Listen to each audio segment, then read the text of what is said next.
and fastest growing minority in the public schools. A new Brookings Institute study reveals that 98% of the growth in our largest cities in America in the past decade was from minorities, predominantly Latinos, and the trend will continue. So given the demographic facts, in just a few years, we will be a country in which, and we're basically almost there, racial minorities will become the majority. Stockton has already experienced this shift. In the Stockton Unified School District, 58% of the students are Hispanic, and about 12% are African American. That means that 7 in 10 of your students come from groups that nationally average dropout rates of nearly 50%. By the way, the figures that I've seen for Stockton are much better than that. This school, Amos Alonzo Stagg, was once labeled a dropout factory high school, as you well know, Principal Parks. And I really commend you because it isn't any longer. This school went from a 41% graduation rate to a 74% in 3 years. I don't know what your current figure is. Last year we were 90 students shy of a senior class and graduated with 80%. Ah, that's it. Wow.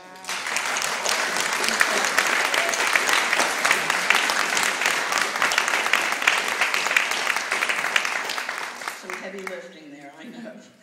But there's a lesson in that for low-performing high schools across America, and our civic marshal plan, as you may or may not know, aims at the 1,641, that's what we believe we have right now, low-performing high schools in America, the so-called dropout factory high schools. By the way, a dropout factory high school is defined as a high school that graduates 60% or less of its students, and there's 1,641 of them across the country. They are aggregated in certain parts of the country, but they are spread across the country as well. So we're not there yet across the country, and despite the great strides that you've made here in Stockton, I know you will agree that probably Stockton isn't there yet, or where you want it to be, and I'm sure that Principal Parks is working on lots of initiatives as we speak. Again, I commend you for that excellent work. But we're not where we need to be in terms of helping all of our fellow citizens understand that when a student drops out, it is more than an individual tragically limiting his or her future. That's another way we have to move beyond the gates, because the fact is that we all pay a terrible price when students drop out and when they're not ready for college or the workforce, a price that hits us where we live. If every student who should have been part of the class of 2010 had graduated, our economy would benefit from several billions in higher incomes over the course of their working years. In other words, that's an economic stimulus we could have gained over the next decade. Think about that. Here's the bottom line.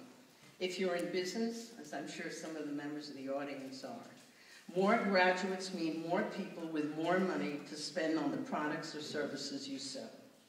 If you're a taxpayer, more graduates mean more people to share the tax burden with you. Fewer people who will have to depend on public assistance, and fewer people who will wind up in our prisons, because dropouts are 8 times more likely to spend time behind bars than high school graduates. It's a pretty stunning figure, isn't it? 8 times more likely to spend time behind bars. So we all have a bottom line stake in this problem. According to the Alliance for Excellent Education, about 4,300 students in San Joaquin County dropped out from the class of 2010. If that number had been cut in half, think about this a moment, those 2,150 graduates would have earned more in an average year than they'd earned without a high school diploma. They would generate millions in increased spending for this country in the future and more millions in investment. Their additional spending would also generate new jobs, and tax revenues could also grow by millions per year. I'm sure the elected officials love to hear something like that. And by the time they're in their 40s, these graduates would spend an estimated $109 million more on home purchases, which we desperately need, than they otherwise would have. and close to $3 million on vehicle purchases in an average year. The dropout problem has many implications for us in local communities and in our nation at large. But the problem, of course, is not limited to high school graduation, since we have a parallel situation for post-secondary attainment and college completion. Many jobs, especially in the science, technology, engineering, and math fields, are going unfilled because employers cannot find the skilled employees they need to fill the jobs they have available. I'm curious, among the college students who are in the audience, how many are you? College students? No college students, a few. Okay. Of you, how many of you are, just keep your hand if you're in a STEM field? Okay. 1 out of the 3. And that's probably a better average than nationally, although it seems to be changing a bit. The problem is that the flat world that Thomas Friedman envisioned in his book almost a decade ago is upon us. And in this flattened world, the vast majority of tomorrow's jobs will require at least some level or type of post-secondary education. And in our country, where just half of our minority students are graduating from high school, it's obvious we are headed toward an unsustainable future unless we radically change course and address the problem. In this flattened world, workers who are proficient in the STEM subjects are essential to our ability to compete. But our leadership is in peril when American 15-year-olds rank 25th in math among students from 34 of the most industrialized nations and 17th in science in the world. Among U.S. Hispanic students, STEM scores are especially weak.